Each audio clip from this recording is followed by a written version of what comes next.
Those of you who might have your heart set on another PowerPoint presentation, I'm sorry to disappoint you. There won't be one for this. And if you want to check email, that's okay too.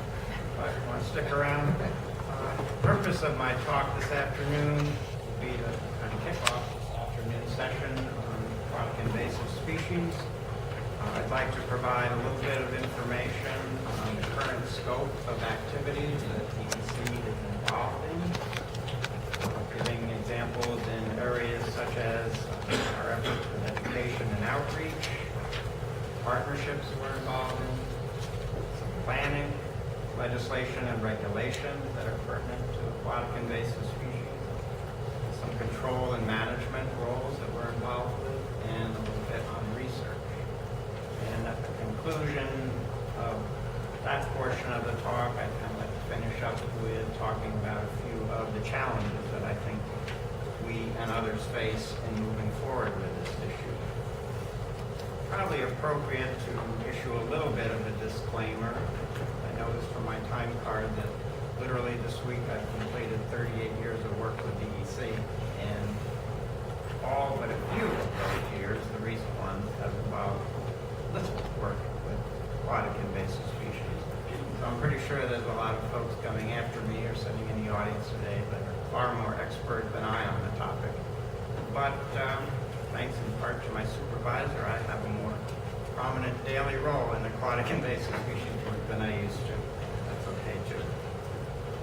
Why is this an important issue? Well, kind of paraphrasing from the definitions that pertain to aquatic invasive species, we know that they're non-native organisms that can cause or are likely to cause economic harm, environmental harm, or harm to human health. There are several posters that speak to this issue out in the hallway. We've had a chance to look at them, if not, please do. In some of this morning's talks, we know that AIS can displace native species. It can alter food webs and ecosystems. And clearly, once they become established, they can be extremely costly to try and control and often difficult or impossible to eradicate. They're important because there's numerous examples in New York of AIS, such as zebra mussels, brown goby, or water chestnut. And there are examples nearby, not yet in New York, that are very troublesome. Bighead carp and silver carp, really knocking on the door of the Great Lakes watershed, not too far away in the Ohio River basin. Turning to some of the programs we're involved with that speak to education outreach, a lot of this effort is directed at informing people about the issue and providing guidance on prevention. We have extensive distribution of tip strips and information to voters describing means to protect against introduction of AIS via watercraft. Through cooperative efforts, the Department of Motor Vehicles now sends this tip strip out with all boat registration renewals. It's an effective way to get information in people's hands.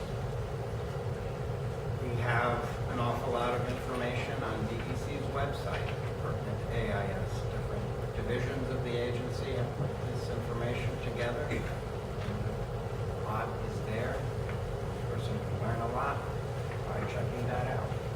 And given the opportunity, we direct the public to that.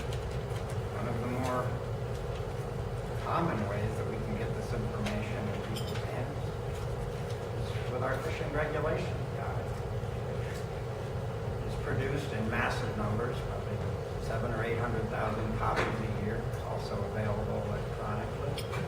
And on page 2 of that fishing regulations guide is information devoted to anglers and boaters, giving them some information about how to stop the spread of aquatic invasive species and fish diseases.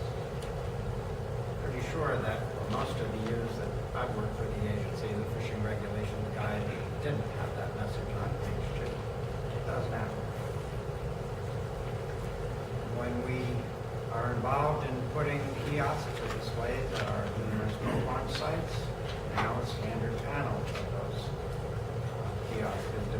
to aquatic invasive species. Again, targeting and preventive information to the audience in question. We also are involved through contractual arrangements and working with Cornell and having a New York invasive species clearinghouse. This is a website that is an extremely comprehensive electronic library that anyone can access. There's information on various species of AIS, and there's information there about means of controlling them in different programs. If you haven't taken a look at that, and I did this week to at least be semi-prepared for this aspect of the talk, it's pretty impressive, the information that's there. There is a lot of it. This is way upstairs that you might have passed by on your way back from lunch is one that recently appeared that had all been brought down to the New York Boat Show in New York City. I don't know, probably thousands of people would have passed by that sign, taken a look at the information there, getting this message out in the hands of a very targeted audience. The education aspect is kind of a two-way street.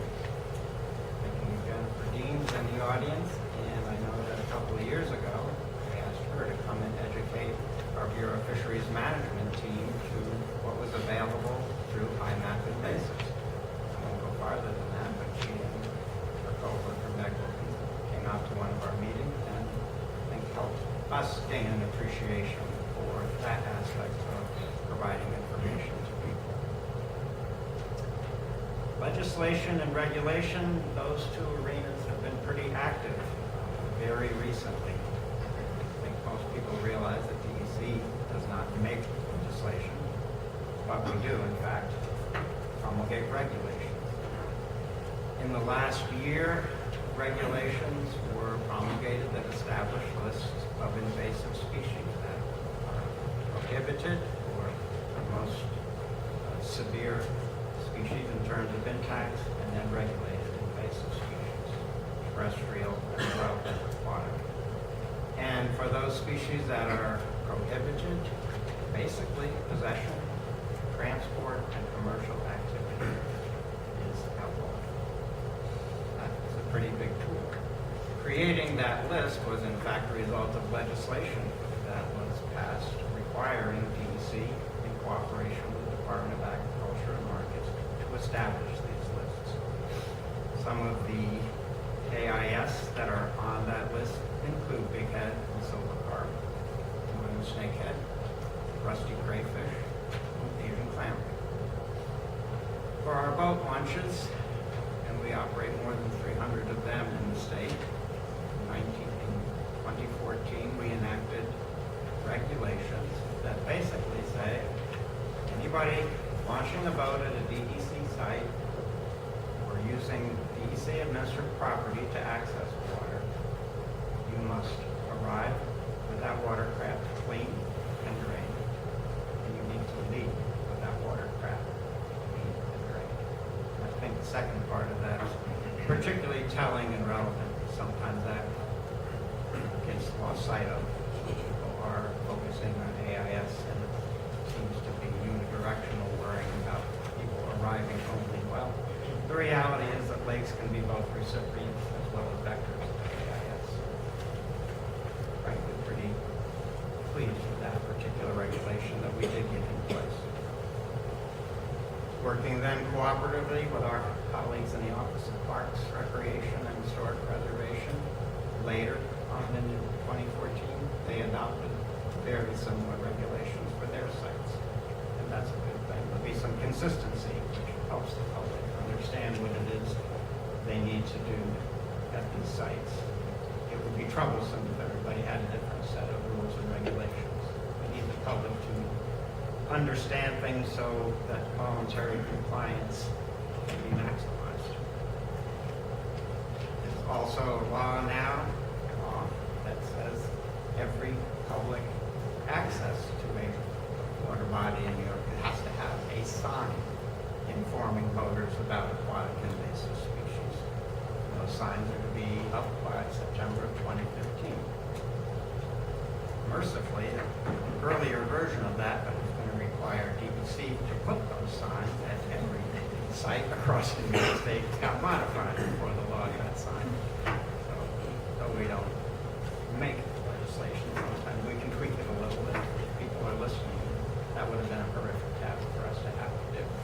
Now all we have to do is make a universal sign available on our website. That's already been done. That's pretty painful. This is an issue that's continuing to gain attention in the legislation as well as in our agency. For a number of years, we've had fish health regulations. Started initially when whirling disease was a very serious concern in the 1990s in portions of this country, and ramped up very dramatically in the aftermath of VHSV being detected in the Great Lakes and other places. And we've already heard some of the devastating impacts of that virus on muskellunge in the St. Lawrence River. We've now had regulations on the books for quite a period of time that any fish that are going to be stocked or released to the waters of New York State has to be free of certain very, very harmful pathogens. It's a good thing. We have baitfish regulations that require them to be inspected. So unless baitfish are being used across the state, they need to be certified disease-free. And if someone is collecting their own and they aren't going to be certified disease-free, they can only be used in a water body where you obtain them. All of these are measures that help point in the direction of trying to reduce the risk of AIS or harmful pathogens, if you believe them in the same context, being spread around or introduced into New York State. In terms of partnerships, I do know that on a statewide basis, there's complete coverage in what are called PRISMs, partnerships for regional invasive species management. I know one of the speakers following today will give a little more information about the Adirondack Park Invasive Plant Program. The PRISMs provide a variety of activities. A lot of it is volunteer-oriented. Their activities include education, outreach, some early detection, surveillance, and also some control and management. Other partners that work on this issue across the state would be watershed associations or individual lake associations. In one way or another, I think we interact with quite a few of these groups, sometimes through funding mechanisms, other times sitting at a table and going over the AIS issue and how we're going to move this ball forward. Planning, topic I guess somewhat near and dear to my heart. Years ago, my supervisor informed me that I was going to lead a team to rewrite the state's aquatic invasive species management plan. That plan was initially written in 1993 and formally approved in 1994 by the Aquatic Nuisance Species Task Force, which made us eligible for some federal funding. It also was the first state-approved plan, I think, in the country. 1994 was a while ago, and the powers to be decided that should be updated. So we have an in-house team working on that. Some of the members are here, Jeff Eckerlin, Ed Waltman. We've been working pretty hard. We produced a draft that was released for public review at the end of 2014. Over 200 commenters weighed in on the issue, and right now we're working our way through the list of comments. We will point towards a revision of that plan. Control and management, we've had a lot of involvement in programs such as hydrilla control in Cayuga Inlet, water chestnut control, Eurasian water milfoil and Asian clam, northern snakehead eradication. We might actually achieve that in one watershed in the Hudson Basin. We also have watershed stewards and interns looking for AIS at various locations and helping to control that. Research, see Eric Davis here, the poster out there. We have a MOU with SUNY Oneonta to do some targeted research to look at alternative means of controlling either adult and or villagers of zebra mussel and bonnet mussel. trying to find more ways to get tools in people's hands to try and deal effectively with this program. Looking towards the challenges that we face, there are many, maybe starting at the 50,000-foot level and working down. Maybe you take it for granted, but we live in a free society and we are very mobile. People come and go to lots of different places. You can be fishing in the Madison River on Monday, and on Wednesday you're in the East Branch of the Delaware River. That's just a fact of life. It makes things harder. We live in a water-rich state. There are, depending upon how you count, maybe 17,000 or so lakes, ponds, and reservoirs in this state. And 87,000 miles of rivers and streams. In my early years, that used to be 70,000 miles of rivers and streams, so I'm not exactly sure how we gained those. Maybe that's some more places to go. Water-based recreation, just one pathway, but a major one, is very popular and provides substantial economic benefits to the state. We know that there's about 20 million angler days spent by licensed anglers on the fresh waters of New York State every year. There are nearly 500,000 registered boats in New York State, and according to some of the information I've seen in surveys, perhaps up to 2/3 of those boating trips include fishing, an important activity for the bureau I work for and the agency as well. As I mentioned previously, we own a lot of access sites. That's a challenge. The infrastructure to deal with some of the AIS problems is really lacking on a statewide basis, and it is in the process of being ramped up. Lots of sites don't have electricity, they don't have running water. This is the reality that we face, and others do, in terms of providing access to the water.